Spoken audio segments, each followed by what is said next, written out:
So I'm going to put that on there. Here are the 3 choices of a champion when you face a crisis, because this is a crisis. The first one is this: you get through it. You just get through it. Don't know how, don't know where, you just get through it.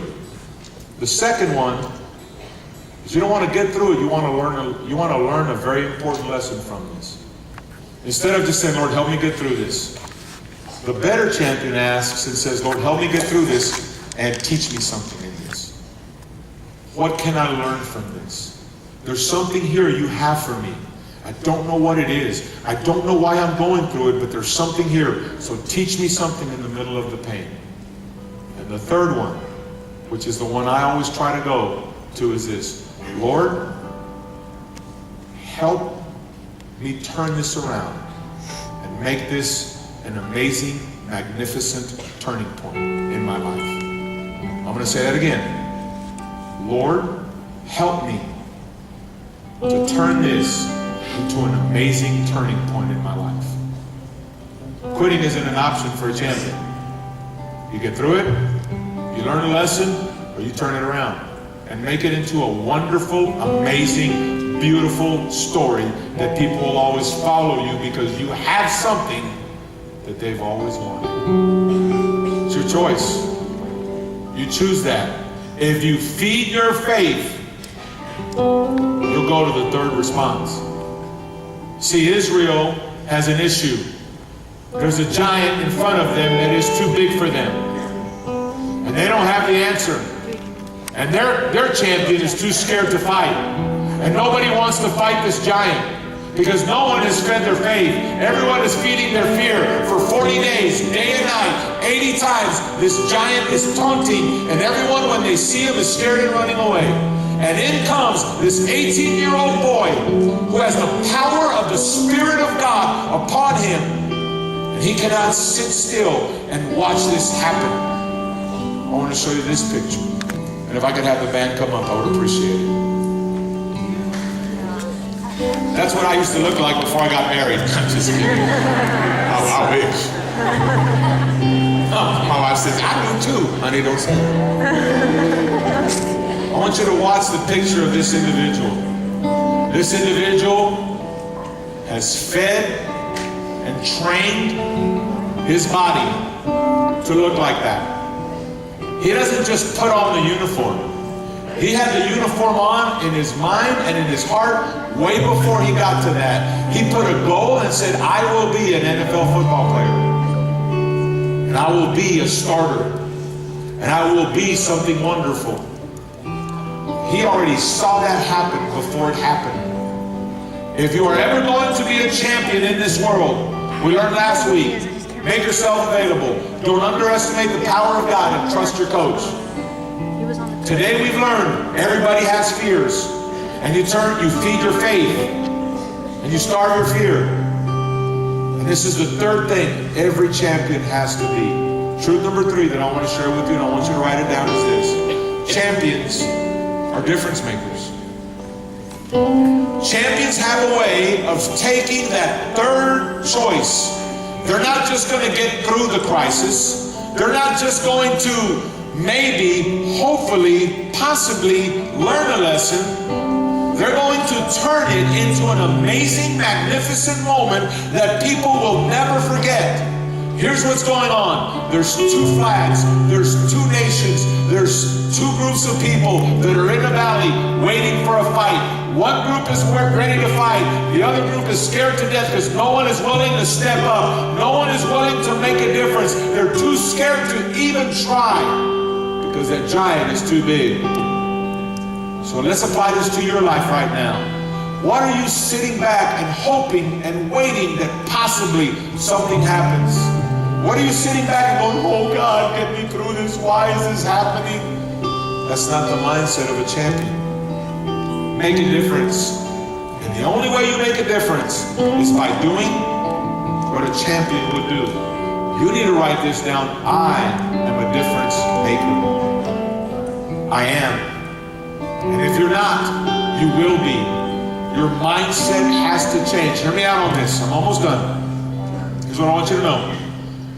The way you're going to become a champion is this way. You have to be at the right place, at the right time, and you have to be the right person.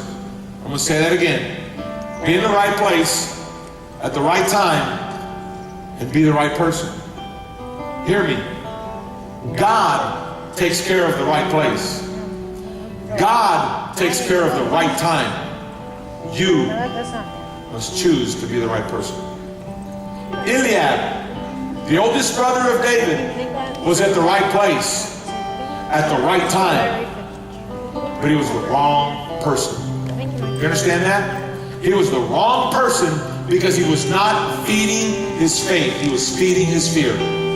David, in the same place, was at the right place at the right time, and he was the right person because he chose to be the right person, and he chose to let God use him into a turning point, not only in his life, but in the entire life of that nation.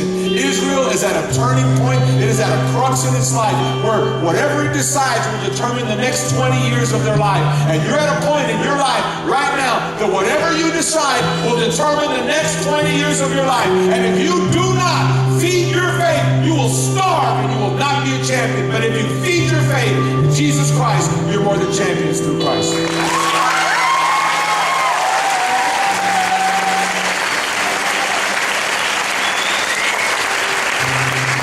are three types of people. People who think they can, people who believe they can, and people who know they can. You need to be a champion who knows you can. And you need to know where your strength comes from. So let's go to the story of David. Let's find out what happens with the story. You know it. But watch what happens. David replies to the Philistine, "You come to me with a sword, with a spear, and a javelin. But I come to you in the name of the Lord. I come to you in the name of the Lord of heaven's armies, the God of the armies of Israel, whom you have defiled." Verse 46, today the Lord will conquer. Today the Lord will conquer you, and I will kill. I will kill you and I'll cut off your head.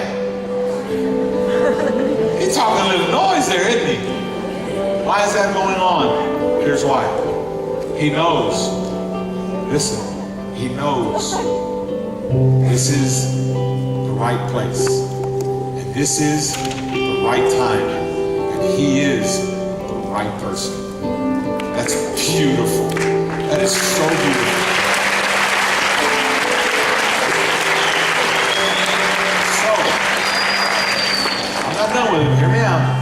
God challenges you today.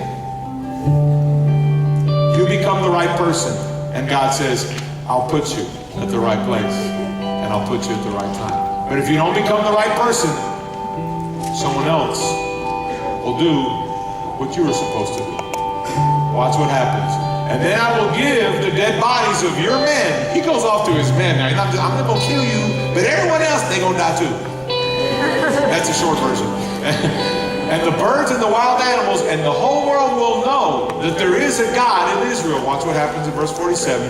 And everyone assembled here will know that the Lord rescues his people, but not with sword and not with spirit. This is the Lord's battle, and he will give you to us. Here's your responsibility. He says the biggest key in this message, it is the Lord's battle. Hear me out on this. This is not your battle to win. This is your battle to fight. You are not responsible for the victory. You cannot create the victory. To be the right person, you just have to be obedient. God will bring the victory if you're obedient. But if you're not obedient, you will not get the victory. So know that your responsibility is not the results. Your responsibility is to fight the fight and let God win it for you. Watch what happens in verse 48. Verse 48 says this. As Goliath moved closer to attack, David quickly ran out. David said, you want to go?